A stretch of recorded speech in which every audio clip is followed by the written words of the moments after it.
Welcome to the Football Yanks podcast, covering the English Premier League with a special focus on our fellow Americans. And now your hosts, Derek and Ryan.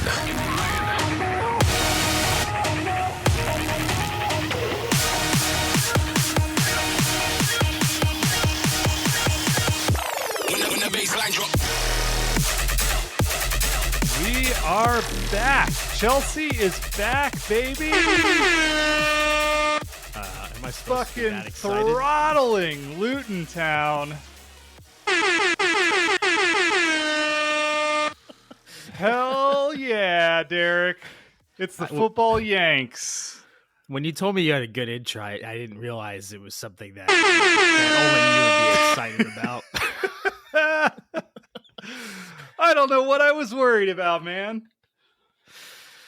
What a week of football, soccer, whatever you want to call we're it. covering here, yeah. Whatever we're covering here.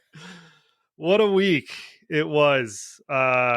We just wrapped up watching the Liverpool game. We'll obviously have some thoughts on that. Liverpool-Newcastle. Newcastle absolutely choking in that game.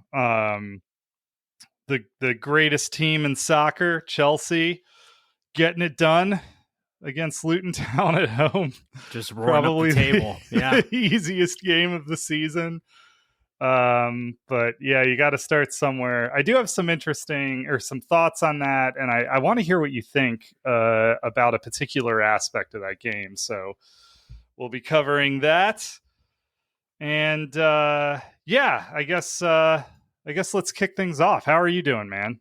Other than beaming from Chelsea's dominance this week. Yeah, I mean, it seems like I didn't quite catch quite the high that you did off of that game. If you can't tell, but no, I have to be high to watch Chelsea. Yeah, I mean, yeah, it's tough. It's tough to start drinking that early on a Friday, but you kind of feel like you need to. But, it's the result that we needed and deserved, I guess, but nothing, I don't know. Doesn't really change my outlook on anything one way or the other for the moment. Yeah. How's the rest of your weekend been? I was like a bit sick this week. I'm not sure. I didn't have COVID. I didn't get the Rona, but I was like wiped out for a lot of the week after that show we went to on Sunday. But I felt pretty good actually this week, pretty healthy. I guess that was kind of late for I think I probably wasn't in the best shape on Monday because I'm old, and so if I go out, that's how I feel. But outside of that, you're right. Yeah, that was just a one-day thing, and I felt pretty good. So, yeah, I had like full body aches and a little bit of a temperature, and I definitely like caught something, but I don't know. It wasn't as serious as COVID. Might have to find somebody else to rage with on Sundays, I guess. As a substitute for you next time. Yeah. Yeah, I can't hang, man. I'm old as fuck. But yeah. Anyway, I asked you how your week went, and then complained about mine. What's up with you? Yeah, I mean I think we obviously saw that play last night. We saw Luke's play last night. Beast, that was great. So I'll plug that because I really enjoyed it. They did a great job with that, I thought. Yeah, you can't see it anymore, though. Yeah, true. But it was branded as the world premiere, right? So we'll see if it's reconstituted elsewhere or locally again. I'll have to monitor it. Yeah, it was the world premiere of that play, right? So like a contingency for them using, I don't know if you heard him say this, but a contingency for him using that space, that theater that they were in, was that they had to pick up a local playwright's play that had never been published or never been used, rather. Yeah. So it was in fact the world premiere. I thought it was extremely well written. So I don't think, outside of limited scope of selection, there's still a great play. That dude who played Atlas was so over the top. Yeah. And he was great. I thought talk about a good casting choice, right? Yeah, the cast was great. I was blown away. He told me at the intermission that the dude, that Atlas guy, was behind one of the puppets in the previous. Like he was just like a silent member of the previous cast, which is hard to believe. He was so good. Yeah, I mean, so it's kind of a niche role, I guess, but yeah, it's a bit surprising. But they probably have to rotate. Given, I mean, I guess I don't know enough about like that group and how they formulate and stuff, but I imagine they have to rotate a lot, do a lot of different roles. Yeah. We're hoping to have Luke back on here soon. When does Chelsea play Tottenham? I'm looking that up. That'd be for sure a great time to. Oh, it's not until November. Yeah, I love good news for us. What was the term they used last night? Unqualified confidence or something like that you're showing and suggesting that we're going to want to talk to Luke after we play Tottenham. I think it'll be a challenging episode for us to get through. You think it's going to be more of a game than Luton Town? I would say today? So. Yeah, Tottenham is. I mean, I was very down on them preseason. I'm like obviously on record for that fact. Although I did say that Postecoglou is a gangster coach, and that I didn't understand a lot of the Tottenham fans. I guess like lack of excitement. Wasn't that like a natural reaction for them at this point, like a self-defense mechanism? Maybe that's been beaten into them. But they're like, I mean, they got to be like top of the league, right? 2 behind my bottom 10 selection, West Ham. Oh no, they're third. City's at the top now. Yeah, because they won this morning. Yeah. So City, West Ham, Tottenham, Liverpool is our top 4 right now. Arsenal. I didn't even put that on here as something to talk about. But Arsenal drawing yesterday was kind of a big deal, right? Yes. Yeah. I mean, I think that, I mean, I guess the only thing that stood out to me there, right, is I was worried. I thought everybody should be worried about Man United, right? Rightfully so. And then I was surprised to kind of see that result for Arsenal. So yeah, that's there's some things to worry about there, namely, striker with Jesus out. Yep. And they lost. They were up. They were a man up for the last like 10 minutes of the match, and that's when they conceded the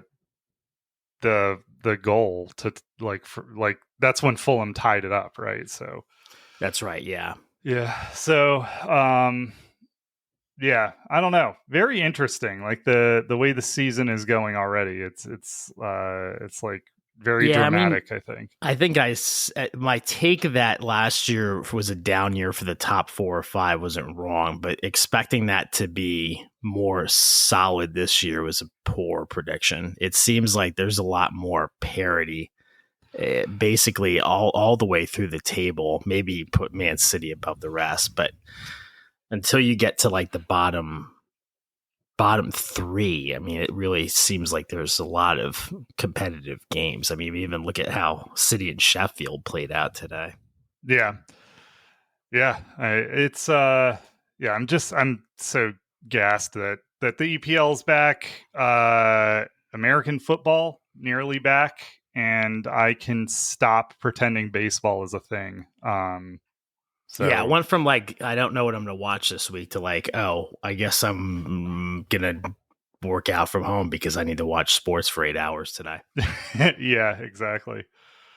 Okay. So before we like start diving into individual games here, although we kind of did a little bit just then, want to talk about the unfortunate news, the mess in Spain around like what should be a joyous time for the Spanish Soccer Federation with their women securing the World Cup. I wasn't paying that much attention to this because, Spain won, and I saw the Luis Rubiales. I forget how you say his last name. But the president, I think, of the Spanish Soccer Federation. Yeah. Anyway, he like kissed one of the players on like grabbed her by the back of her head and kissed her while she was receiving her medal for winning the World Cup. And I saw that and I was like, well, that's pretty open and shut. Like there'll be some drama around this, but like that dude's gone, right? Like that's like generally what I expect to happen at this point, especially with like something that's that public, you know? Yeah, the only thing I was unsure about is, obviously there's different cultures and there's a whole European thing about personal space. And I wasn't sure if that was going to get all muddied up in this, but luckily it seems like nobody tried to really go down that path of explaining it away in that manner. Well, okay. In that specific manner. Yeah. Cause all right. So let me run through these bullets just to give a play by play. Right. So, Jennifer Hermoso, she, after the game, said that was like an unwelcome approach by Luis Rubiales. Rubiales. I think that's how you say that last name. Anyway, she said that this was unwelcome, and then there was obviously like a backlash to that. There was like a social media response, and then the federation, the Spanish Football Federation, they backed the president and have been like, to this point, very like cavalier in how they're dealing with this. And they are threatening to take action, like legal action against Hermoso. And yeah, they've said that she lies. They like came out and made a statement and basically were like, she lies about every statement she makes against the president. And like you could see like there wasn't, at least from the video, I can't imagine there was an opportunity for him to be like, are you good with me doing this? Like in that moment, and that seems to be their assertion. Yeah, to even exist at that point, right? Yeah. Yeah. So her statement was that she felt vulnerable and a victim of an impulse-driven, sexist, out-of-place act without any consent on my part. FIFA has provisionally banned Rubiales for 90 days. And 11 members of the Spanish women's team coaching staff have tendered their resignation. They did that yesterday, expressing their firm and categorical condemnation for the president's behavior toward Hermoso. And on Friday, so like kind of working out of order here, but 81 Spanish players, including all 23 world champions, vowed to go on strike, refusing to play until he is removed. This is bizarre that, one, FIFA is on the right side of this. Yeah, that's obviously like that fucking criminal operation. Yeah. I was gonna say good for the team going on strike and good for FIFA, except this is the first time FIFA's done anything. So really, I think it's more so them taking a stand that's made an impact than anything else. Yeah. Yeah. So I don't know what it means to be provisionally banned. I don't know what the details of his ban are. They probably have to have a hearing or something before like they can take it further. Action. I'm guessing that's the nuance. But. That makes sense. Yeah. I don't know. I don't like. It's probably obvious. My thoughts here, like this dude's got to go. Well, I think it's a microcosm for the general state of affairs, right? Where you have the act, which is bad enough in itself, right? And then you immediately go to victim shaming. And then the person's backtracking only because of the repercussions of them essentially being canceled, right? And he came out immediately, was like, I did nothing wrong. It was in the moment. These people were idiots, blah, blah, blah, blah, blah.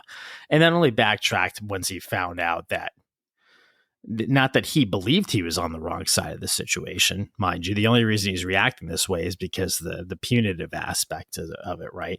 Yeah. And again, the Spanish Federation is only reacting to the punitive aspects, them striking before they'll take action. And shockingly, to your point, even FIFA figured it out before the Spanish Federation did. Right? Well, to be clear, at least as of this morning when I looked at this, the Spanish Federation has done nothing.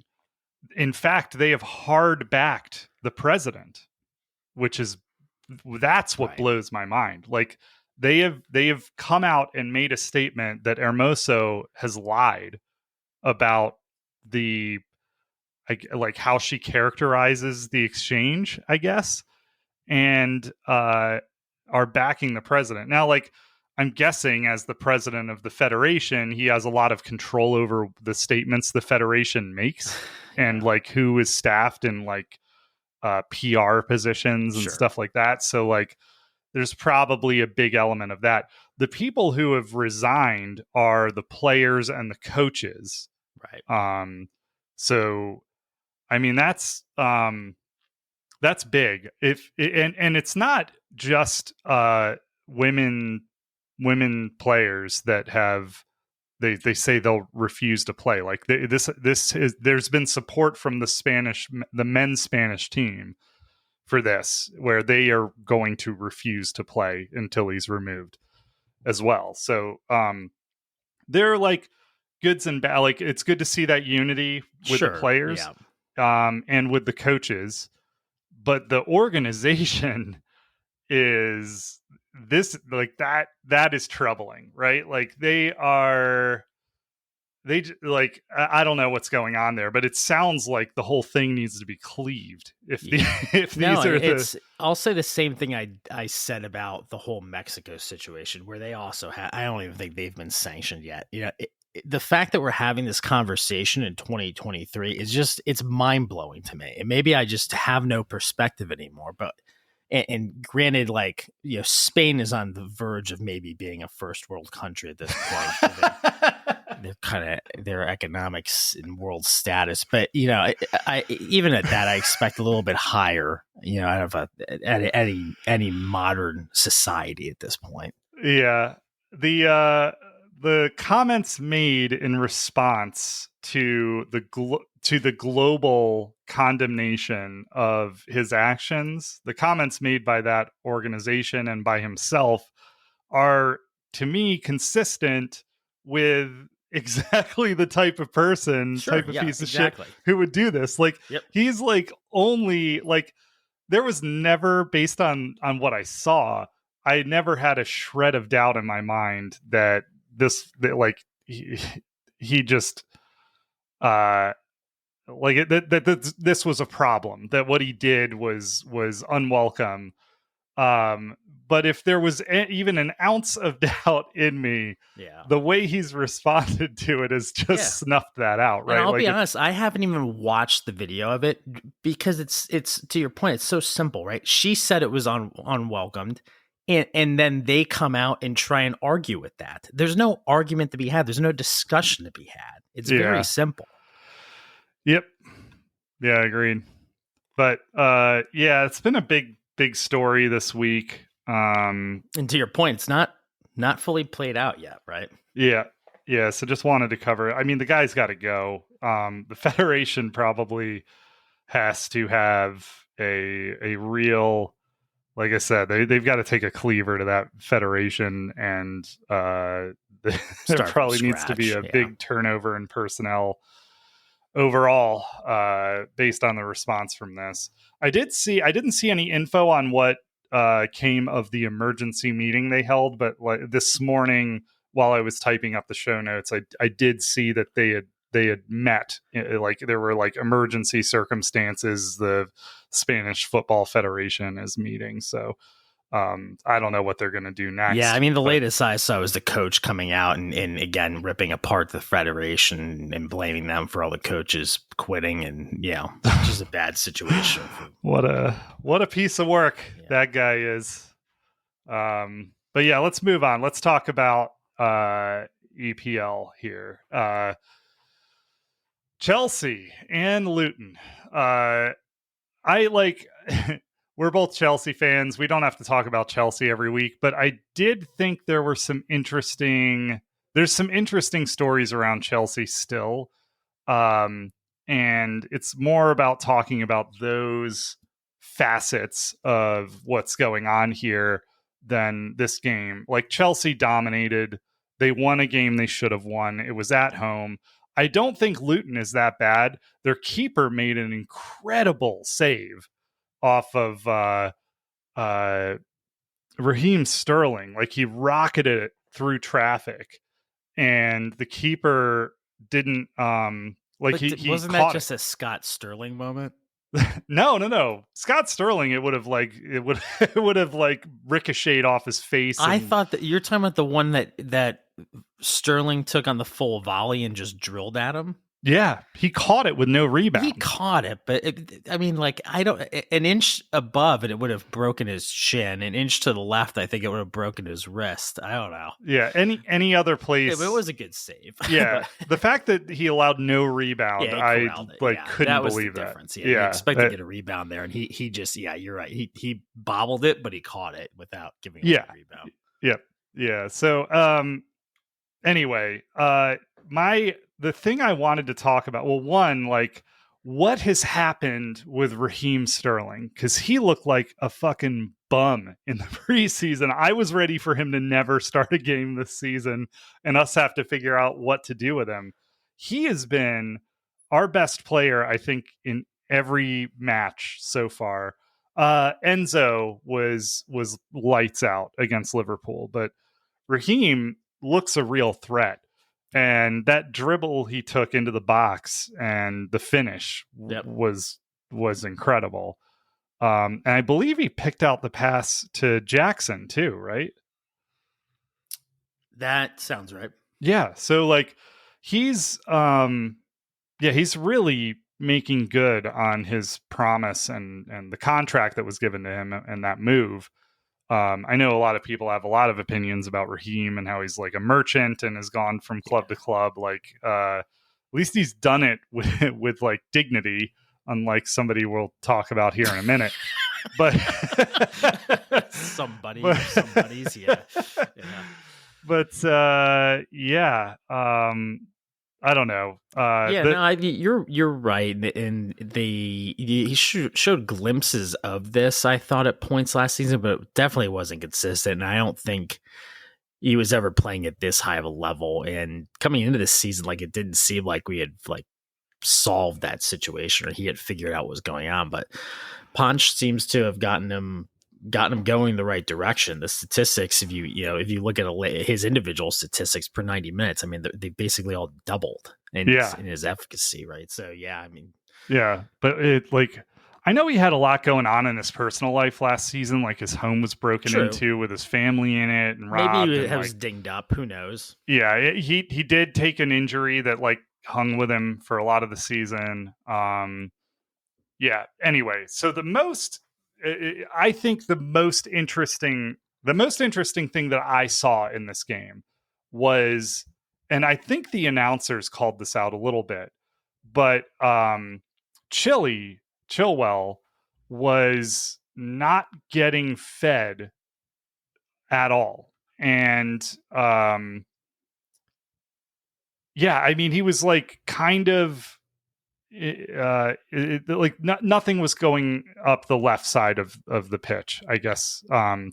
Trying to. Well, I mean, if you're able to retain the ball everywhere else, though, do you need to force it to him? I mean, I think it still seemed like he was popping up in spots, and in particular, there was at least once where he should have taken a shot instead of passing it too. But I'm I need to see this happen again before I start worrying about it, because in most games, a lot of the game plan seems to be going through Chilwell on the Right. left. Yeah. So that was this isn't a criticism of Chilwell.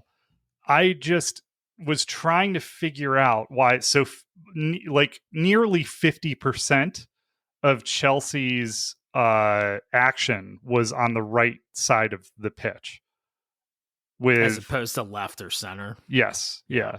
And so, and like, it looks to me like that side of the pitch for Luton, like obviously there's not a lot of data yet this season, but like that's the side with, like, they have weaker defenders on the side of the pitch that Chile's on. So like I couldn't come up with a reason why they really went at that right side. Now Malagusto and Raheem, they look like they've developed a real good partnership over there, and Raheem was just bawling, right? So like maybe that's like maybe they to saw that point, right? The game, and I'd have to go look if how we shifted around, but Gallagher started on the left, which isn't a natural position for him, right? And so maybe there's less familiarity and there's probably less fluidity in what was going on the left in that game. Yeah, that's possible. Yeah, so that was just like an interesting takeaway, because like Chile, if he gets on the ball in the box, like he's got a goal in him. And yeah, it was just like interesting to see, because in the previous games, he like the ball was pretty heavily fed toward his side of the park. So I don't know. I just like wonder what the game plan was there. I couldn't really, when I was trying to dig into it, figure out like what led them to make that call. Maybe they just saw like Raheem playing out of his skull in the like on the training ground, and they were like, we're going to feed this this man this week. I don't know. But yeah, so that was like my one like kind of interesting takeaway. Some other Chelsea news. I'm just going to, as we roll through these games, we'll cover some news about these teams. So Cucurella may be going, with Shaw going down to a long-term injury, which is a big blow to Man United. It looks like Cucurella is at the top of their list to bring in, I guess on a loan, which is, we were talking about this yesterday. It just blows my mind that anyone wants Cucurella. Like, how did you not have the bye-bye sound clip queued up for this one? Oh yeah, well, I say bye-bye. We can. There's a few. I could use this for the next two. Off here, yeah. 2 bullets, but yeah, they can take him, man. I'll take that all day if they want Cucurella. Yeah, I still wonder about what kind of coverage we're going to have, because Lewis Hall is officially sold, right? Well, so there's a reason that they were willing to sell Hall, and that's because Pochettino, his belief is that it's Chile and then Ian Maatsen, and is in his depth, then Hall, and then Cucurella. That's fine. Brighton's player of the season 2 years in a row, has somehow just forgotten how to play soccer. And well, luckily there's a team for people like that. Yep, I've got the exact team for him. Yeah. It's even in the notes here, yeah. So we've got a striker for them too. They could use a 9. Yeah, very good, astute point. Yeah, the combo deal this the week. one they bought is broken. So, yeah, Man U. Yeah, I don't know. Anyway, they can have him. That would be great if we could figure out a way to commit them to that, like a loan with so the Lewis Hall deal was a loan with a obligation to buy next season. If we could nail Man United to that, that would be fabulous. Yeah, I mean we're probably all still going to jail for financial fair play violations, but it'd be a step in the right direction. Yeah, well, yeah, I'm sure we're all going down somehow for this. Well, ever since you got our holding company involved, yeah, I think that's probably where this is going to go. Yeah.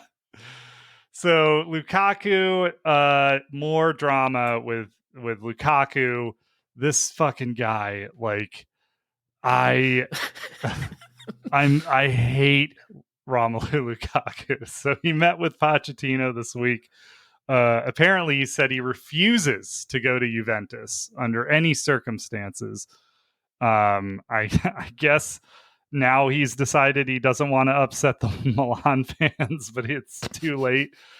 And so the only option here is Roma. So Mourinho has come in and said that he would love to have Lukaku on his team. Agent Mourinho is still helping Chelsea out.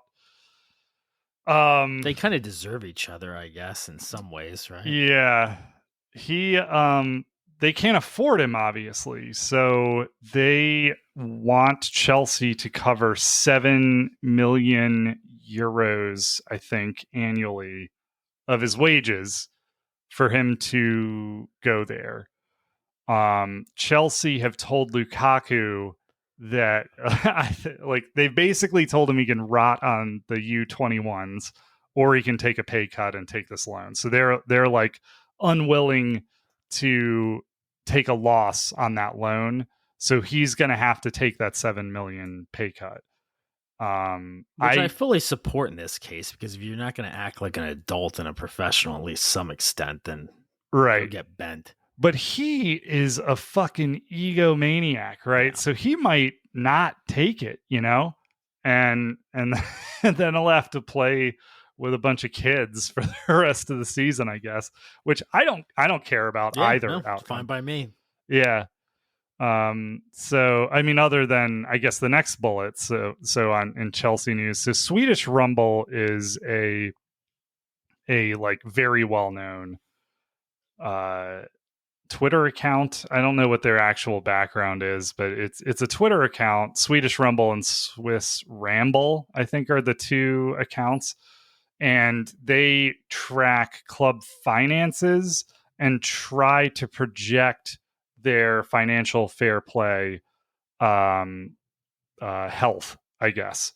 And they both like sort of jointly came out with a report that Chelsea is like, as far as they can forecast, and they obviously don't know everything that's going on, but as far as they can forecast, Chelsea will break the record for a financial fair play violation. And your kit deal from our holding company isn't going to solve that problem. No, isolation, right? But I did see that kit deal is likely going through. I'm going to retweet this on the Football Yanks Twitter. That's a good call. Yeah, I just did it. So this is, I don't know what is happening. And this has been my fear, right? So like basically my attitude has been, these guys are at least more business savvy and finance savvy than I am, I think. Or at least the Canadian national team. At least they're bankruptcy. Yeah.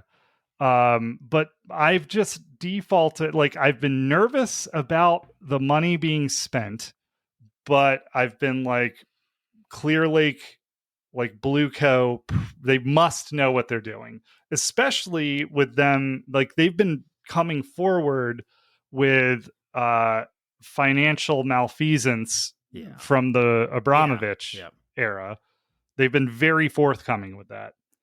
So my assumption was that they had figured something out here. So here's my perspective from somebody, as you know, that, attracts bankruptcy proceedings like, with a high level. Yeah, like moths to a lamp. Yeah, exactly. While I appreciate their kind of taking a stab at projecting the financials, right, and tracking this, I think it is very interesting, and I think it is representative of the situation. What we don't know is what we don't know, which is what are the other financial assumptions, kits being an example, right, where they expect to offset that, or if to everybody's point here, they just expect to let it ride. I don't know that without knowing what they're thinking, right? To your point, there's some level of trust that they must have a better plan, or they're just going the Everton route and going to let it go. Yeah, it will be interesting when these reports come out. I'm very curious what they've done. Like, what sort of bookkeeping jujitsu will keep them compliant. Yeah. There are also rumors that like they don't care. Like, nobody seems to care that Man City has absolutely violated Yeah, this. and I'm allowing for that scenario too. Yeah, there's a potential scenario where they're just like fuck you. Like, we're gonna spend what we want to spend. It's our club. Like, go pound sand. It's like what? That's like one violation, right? And so if 100 violations don't matter, why does one violation matter? Yeah. So I don't know. It'll be interesting. I do know that like they're still amortizing the deals that they're making over more than 5 seasons, because the EPL is not caught up with what UEFA has put in place, and they're not in European competition, so they don't have to care about UEFA. Very interesting, I think. The money aspect of soccer is always really, really interesting to me. So I'm excited to see what happens there. Let's talk about Tottenham and Bournemouth. I thought Bournemouth looked completely toothless in this game. They came out and made a claim that they were going to be this pressing, fast-paced, tough to play team. This is actually my team our group of friends does a bottom 10 league where we all pick a team that finished in the bottom half of the table. Well, 7 of the teams that finished in the bottom half, and then the newly promoted teams are in the mix. And I won last year because I backed the Saudi money at Newcastle. So I got to pick last, and Bournemouth was left, and I wasn't too upset with that, especially because they spent a good chunk of money, like something 100 million euros plus in the off season. And I thought there was some promise at Bournemouth. They have one of the brightest young English talents in Alex Scott that they picked up from Bristol, I think, in the off season. And I don't know if you've seen that dude, but he's a baller, and I think he will, he'll come good for them. But I don't think he made it into this game. Bournemouth looked completely devoid of ideas and devoid of like will to try to participate in this game. I thought Maddison was a great get for them, looking better every game. That was a great piece of business from Leicester. As you pointed out earlier in the cycle, it's readily apparent through the first few games. Yeah, he's crucial to what Postecoglou's doing there. Right. Yep. He lets him. Yeah, and he's playing to Madison's strength, so he's getting in there, scoring goals. He's doing everything that they need him to do. Yep. Udogie is a problem. He's so powerful on that left flank, and he's exciting to watch. Very, very exciting to watch. He assisted the second goal, and it was just a pure effort goal. I don't know.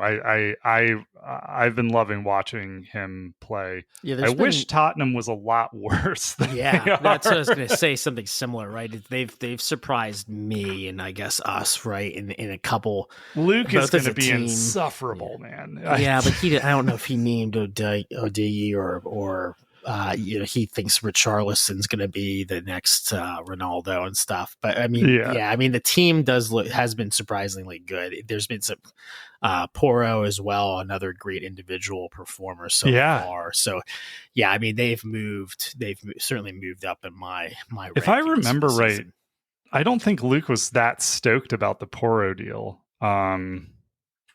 I don't remember that was what his take on that was, to be honest. Maybe that's when we'll have to revisit with him. But but he's looked great. Porro looked great. I shit all over Richarlison, and now he, there's part of me that is like, okay, well, that's not great take since he's scoring goals. I mean, he's scoring goals off rebounds 4 yards out. And like, even then I saw that the fan base isn't high on him either because of kind of what they perceive as lack of production. So, I mean, I think, you kind of posed the question here this week of, what's the answer up there at the 9? And I stand by the fact that, I don't think he's it if they're going to challenge for top 3 in the table.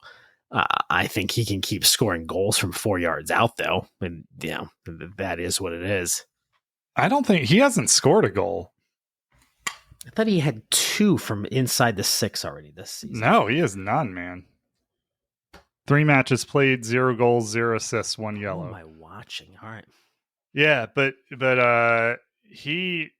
that's why I put this here is they're getting goals elsewhere. Like they're finding, like they're number 9. I don't know.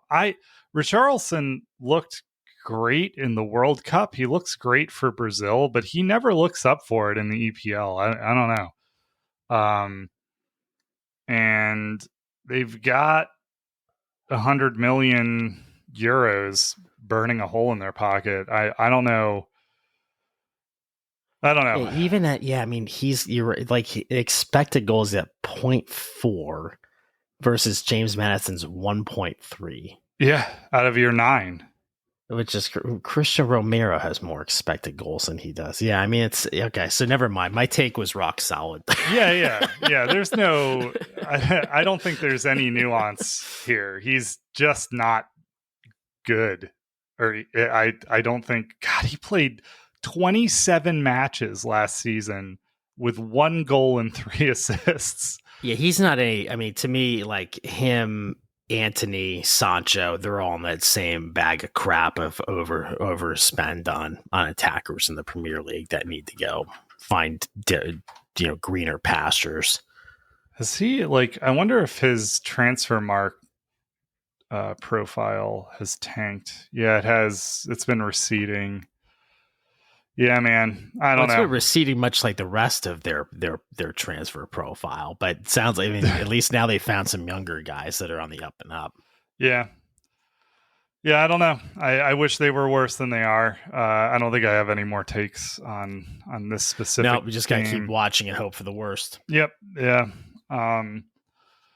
Postecoglou is like, did you see his post match was really funny? They asked him about his utilization of his left back, Udogie, and he said something like, "I'm just trying to copy." He was like, "I'm just trying to copy Pep, mate."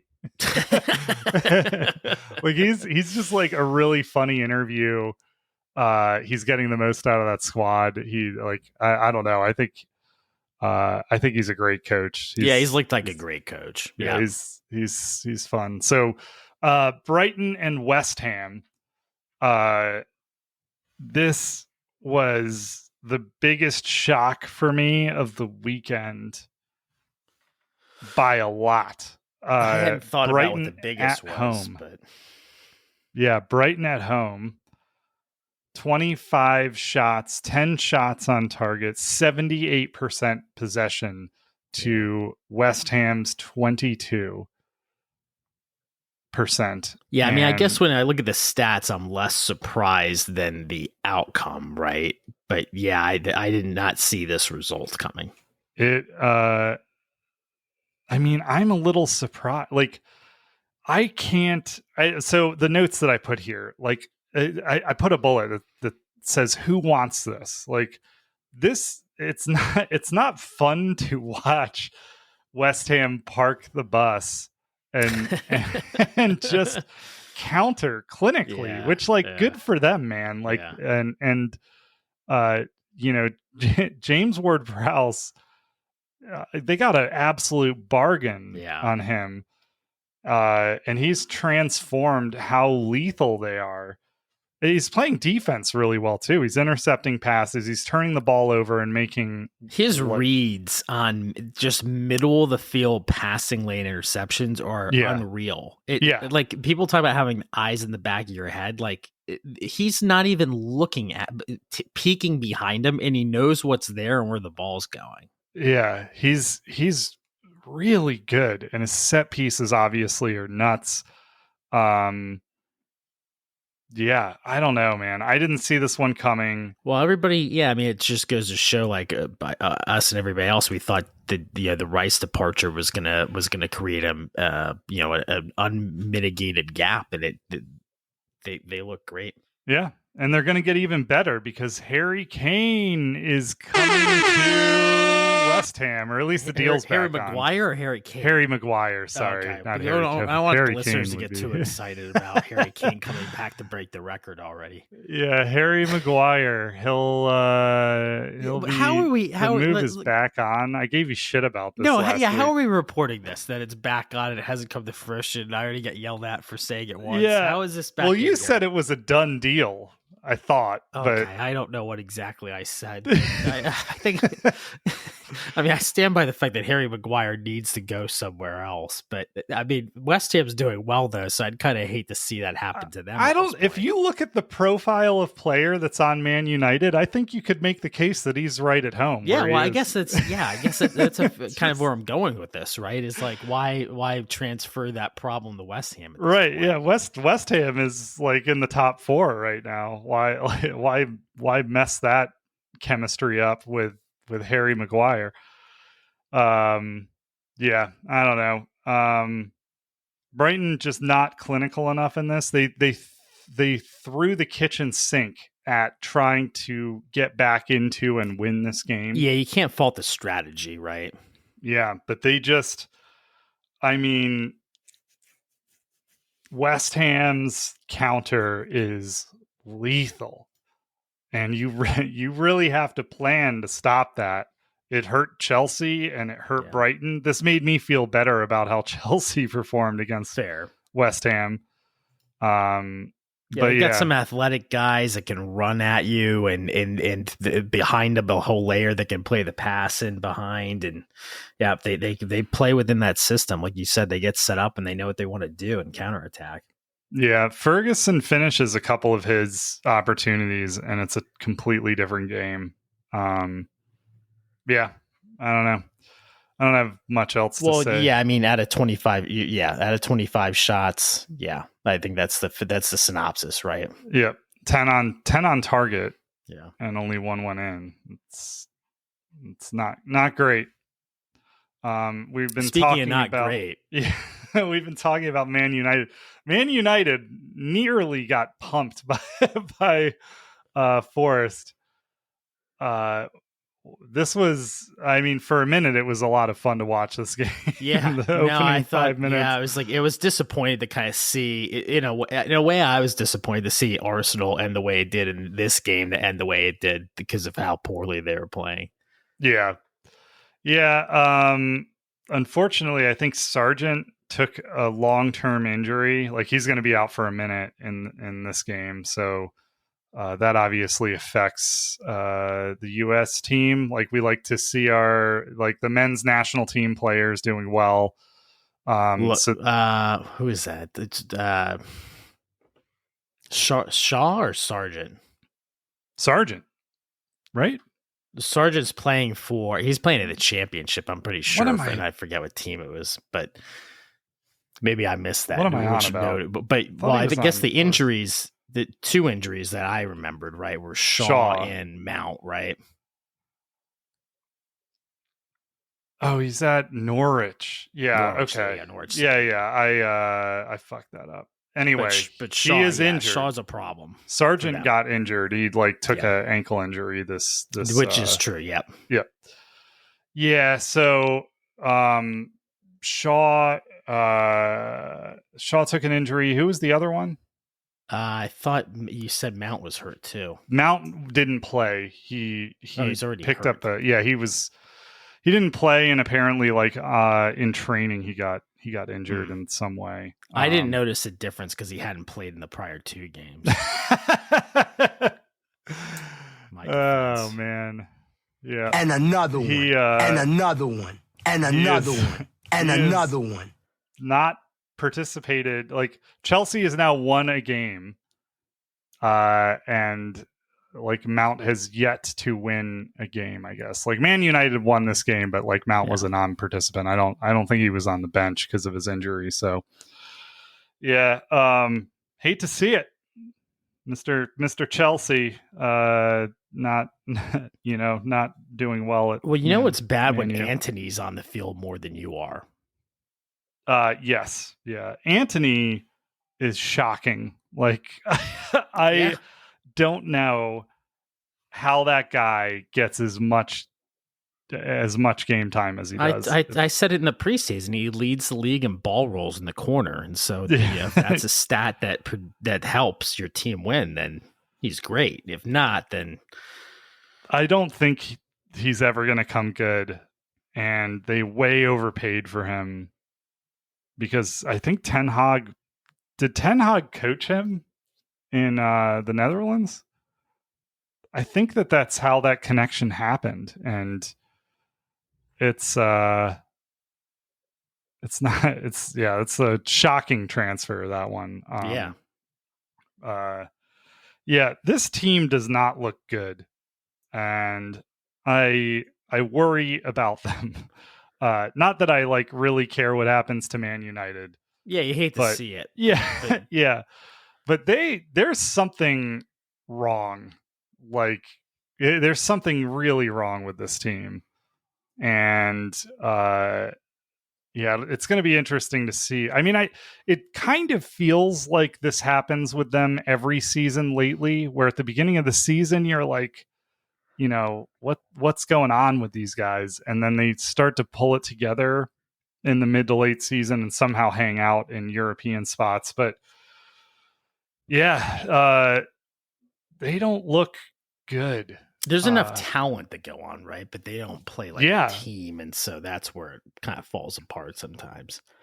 Yeah, and Ten Hag, I thought, was the man for the job to pull them together as a team. And it started, like I said, the back half of last season, it started to look like the plan was coming together, but something's not right. It's hard to put my finger on it, but I've long had this theory. And Chelsea, frankly, is starting to feel this way too, which I did. Like, I don't want this stink on us, but Man U is like sort of become a team where promising talents go to die. Like Sancho. Yeah. I mean, Pogba was a disaster at Man United. They're doing their best to ruin Rashford's career by playing him out of position and making him the only offensive threat. Yeah. Yeah. It's they are, I don't know what's wrong. I wouldn't even know where to start with fixing them, but I would not feel good about this result if I was a Man U fan. They came out and looked like they weren't even, they just didn't have their head in the game. And I don't know how that happens. Like, I don't know how you're that off the pace at the start of the game. And the announcers made comments that like they were watching the warm-ups and Nottingham was running like heavy drills and looked like they were getting like sharp, and Man U was just kind of like lounging around on their side. They had a few people taking some like free kicks and stuff, and that was it.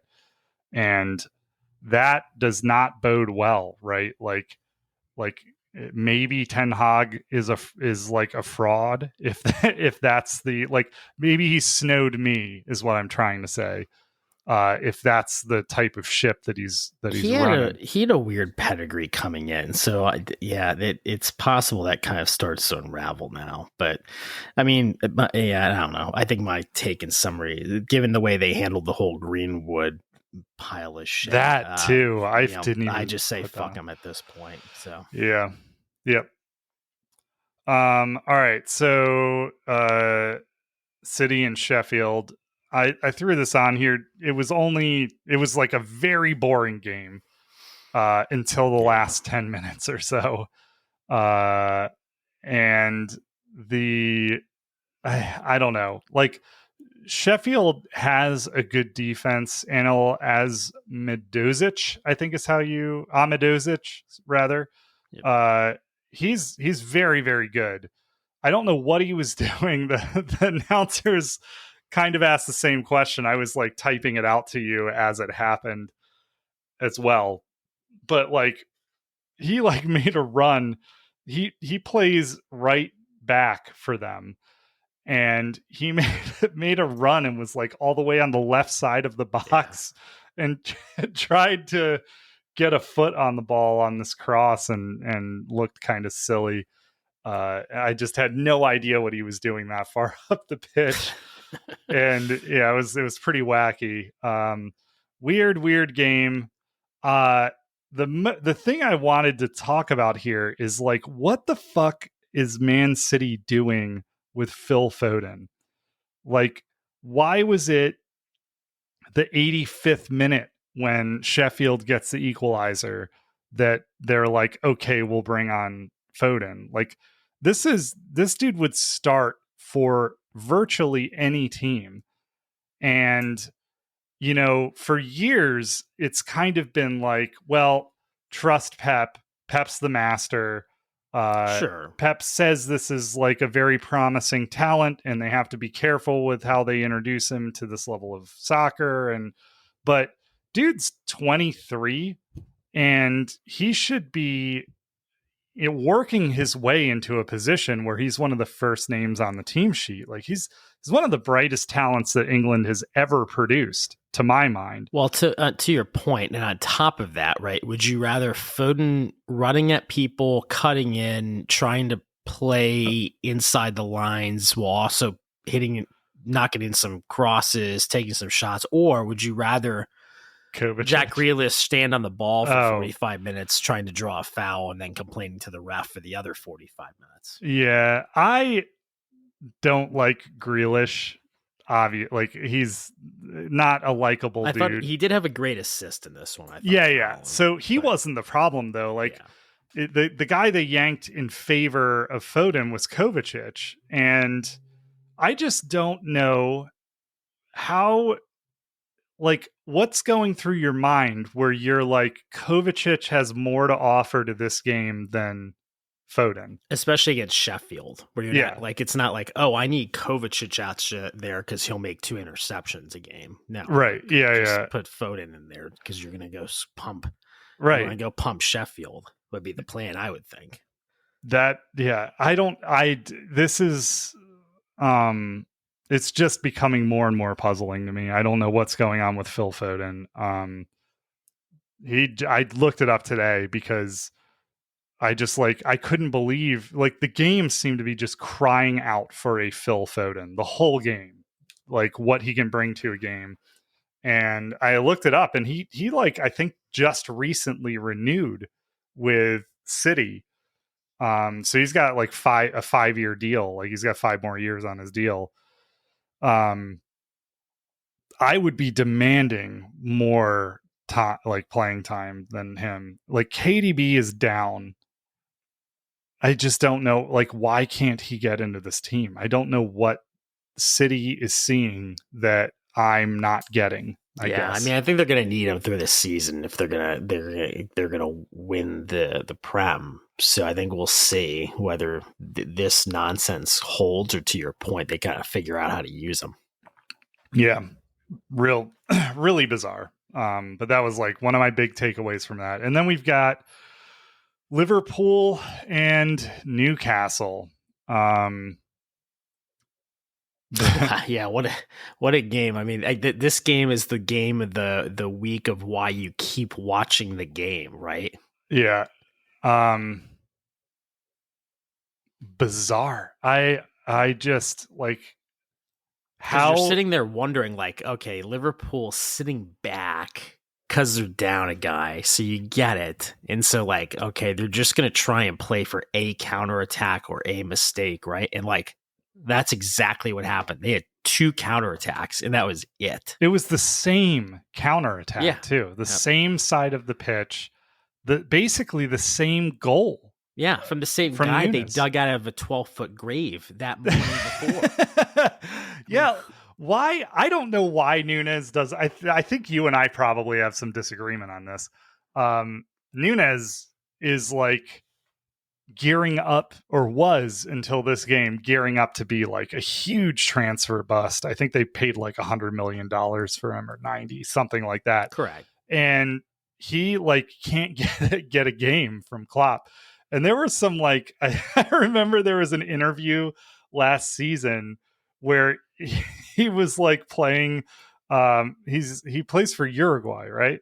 I think that's right. Yeah. And he was playing for the national team, and they were asking him like, what's going on? Like you're not You're supposed to be the next Diego Forlan, and now you're out here just breaking windows every week.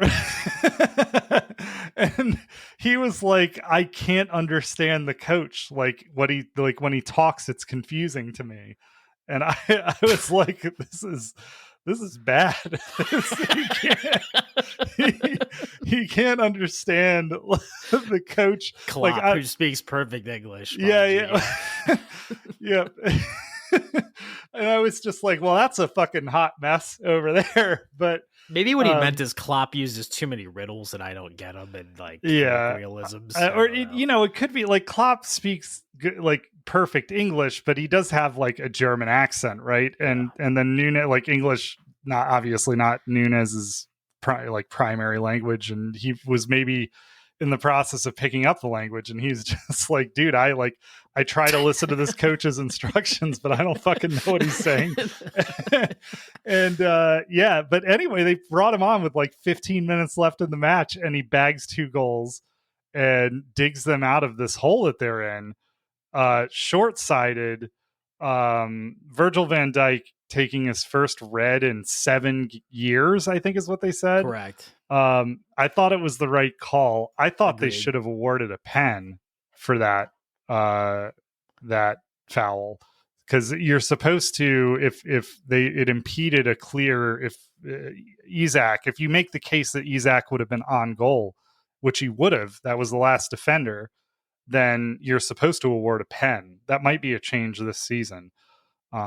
Even outside the box, huh? Yeah, even outside the box. Yeah, if the progression would have put the player in the box. Yeah, and the announcers were talking about this, but they disagreed that it should be awarded. But I was looking at it, and it looked like if Van Dijk doesn't take Isak out, Isak's in on goal. Like he's one on the goal. He's like that's the whole reason he did what he did, right? He was wrong side of him, and if he didn't foul him, the ball was going to roll through, and he was undefended with the ball inside on goal. Yep. Yeah. So I personally don't care about either of these teams, but this was I just like, as the game went on, like, I don't love or hate either of these teams. I was watching the game as just a neutral fan, hoping for a good match. And when Van Dijk took a red very early on, I was like, well, this isn't going to be a good match, but I don't have anything else to do. It's Sunday. I'm chilling. So I kept it on. And in the second half, you just like got the sense that Liverpool was more and more building momentum for themselves. And they turned it around. They come away with a win when they had no right to. And Newcastle, I thought this was the best defensive team in the EPL last season. They have to juggle the EPL and Europe this season. And I don't know, man. They looked bad in this game. Anthony Gordon looked great. They yanked him early and then looked really toothless. I don't know. The Do you have any other midfield thoughts? progression fell apart at that point, and it was maybe outside of him was never that great to begin with. So I think you're right. Right, they got to figure out, like, aside from a great defense and a decent attack with Anthony Gordon and Isak being very effective. Like, what else? What are they doing to fill in the rest of that? Yeah. Yep. It doesn't look, or did not look good today. So yeah, it would be, I put overreact now. It would be a bit of an overreaction, I guess, to knock Newcastle down a peg, but I don't know, man. I could see them, like, my eyes are telling me when I watch Newcastle play thus far this season that, like, they could easily finish mid-table, especially when they start. Like, Tonali looks great. I think he was a great get, but I expected them to pick up some more pieces to be able to deal with the match load that they were going to take on. And if these are the types of performances they're like at home, up a man, if that's what they're doing, yeah, that's not good. Not a good sign for Newcastle. Yeah. So you want to talk about Milan real quick? Yeah, I mean, I think it's worth talking about. I think we got a couple minutes, so there's a bunch of extra notes on here, but yeah, let's cover AC Milan. I fucking hate Paramount Plus. I have to buy it now because the men's national team is on AC Milan. Did you cut Taco Bell out of your diet so you could afford to buy the subscription? Yeah. Oh yeah. Yeah. Shannon got Taco Bell yesterday. Yeah. Anyway, I picked up Paramount Plus so I can watch Serie A, and specifically AC Milan, but I've like actually enjoyed watching some of the Italian soccer so far this season. It's like a fun kind of wide open league. Like, that team in particular is fun to watch. You're right. You kind of I think you saw elements of it last year with players on Inter as well, right? There's a couple of these teams, AC and Inter, I think, that's set up with the higher level of fluidity than what the Premier League would allow for, probably. And so you see some interesting kind of crazy shit. Like, I watched the first game and I had no idea where the hell Theo Hernandez was playing.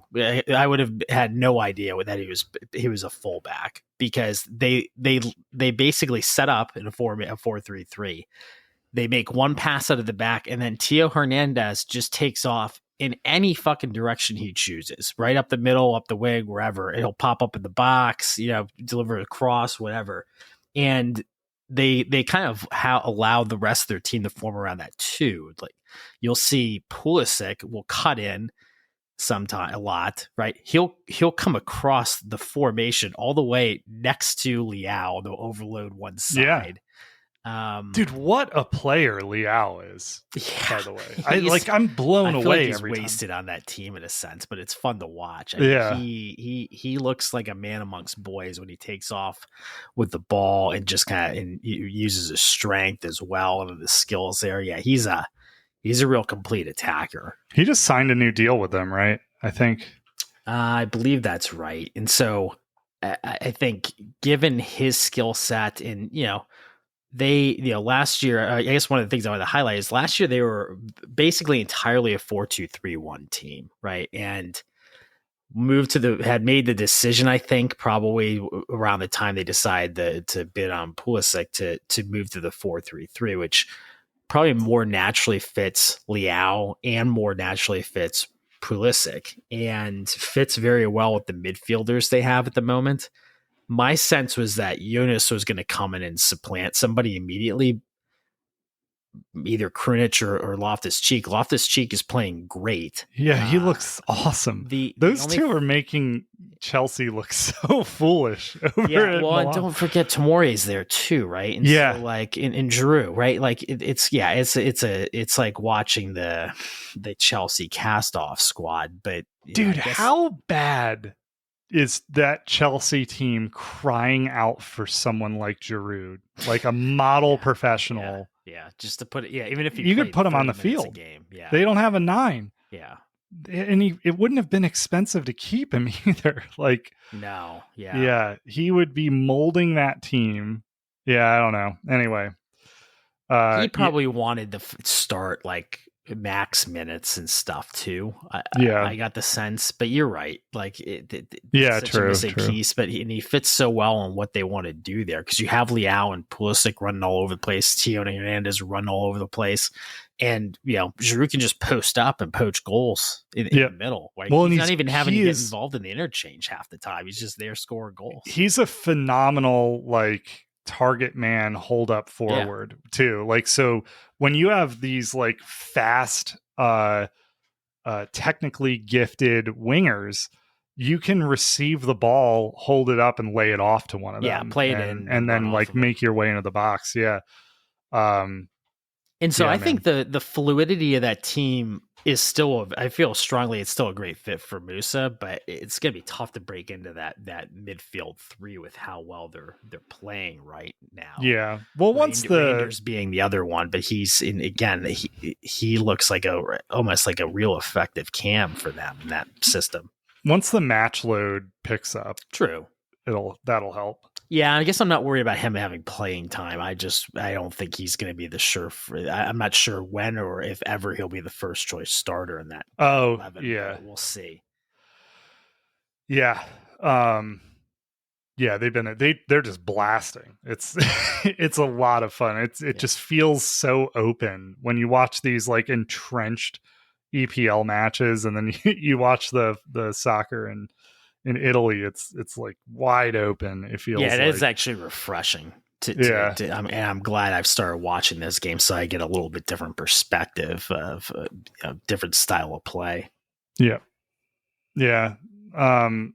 Napoli too is a lot of fun to watch. I'd really encourage you to watch them if you're not checking them out. They've got Osimhen up front, who was linked with Chelsea for a minute. I still wonder if we should have gotten Osimhen. Like, we said that 100 million was too much for a true number 9 in Osimhen. Like, that's what Napoli wanted for him. But we spent 115 on Caicedo. Yeah, there's it's tough to rationalize the spending relative to positional value in specific players. Especially as things continue to balloon. I would agree with that. I haven't fully rationalized it myself, unless people think like he's one-dimensional like speed merchant, but I don't.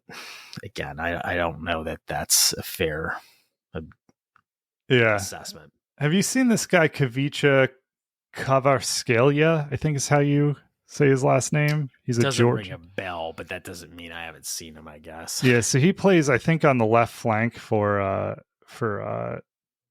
Napoli, and like really interesting story around this dude. He's absolutely lights out. He's so good. I think he could play on any team in the world. And the way they ended up with him, I probably shouldn't be like saying this on this podcast, because like some of these, like I just read his background this week. But like basically the sanctions in Russia. So he's Georgian and he was playing in the Russian league, and there was something like the governing bodies for soccer were basically like, if you're playing in the Russian league and you're European, you can effectively dissolve your contract and sign with a European club because of the sanctions. And so he opted into that, and Napoli picked him up for 10 million euros, I think.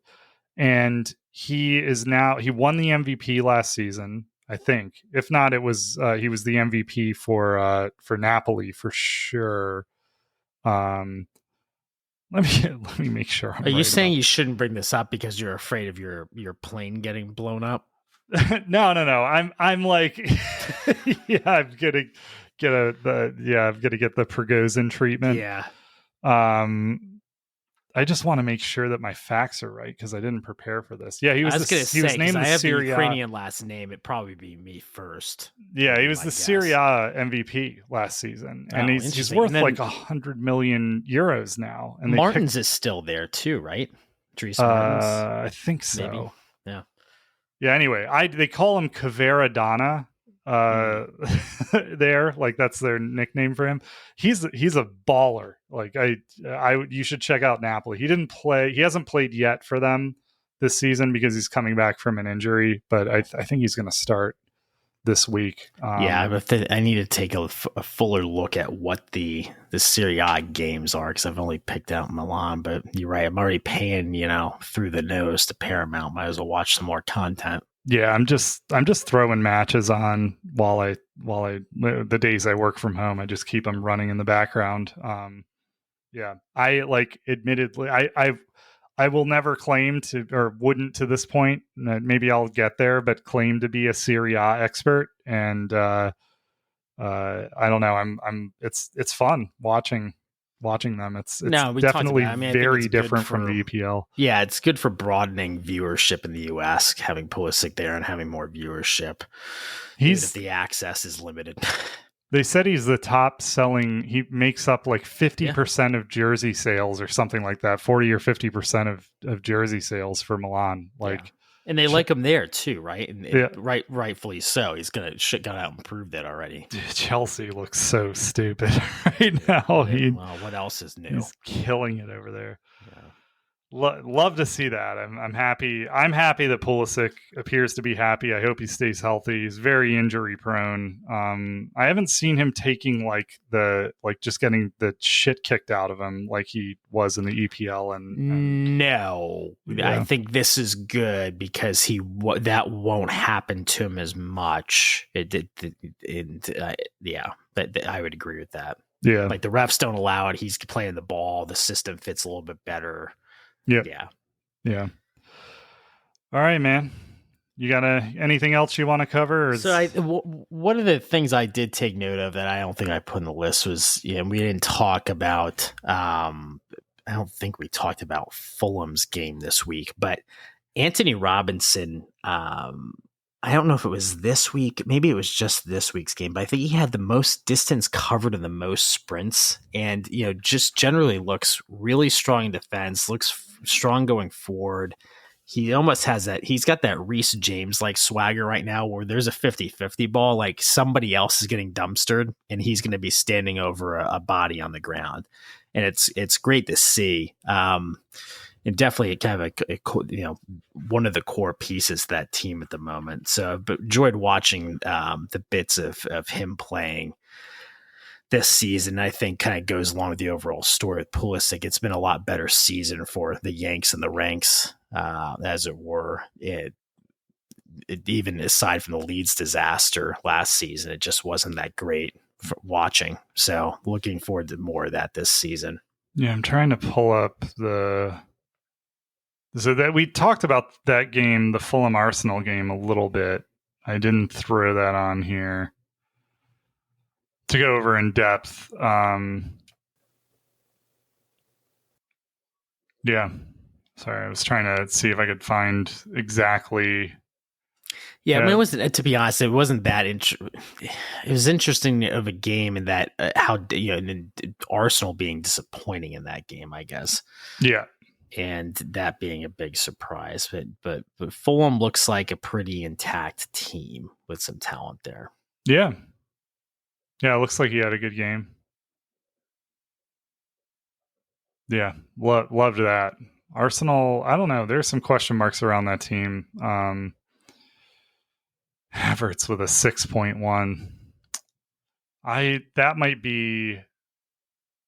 Maybe I'll be wrong about that. I was of the opinion that Havertz would haunt us, and I don't know. He might just suck.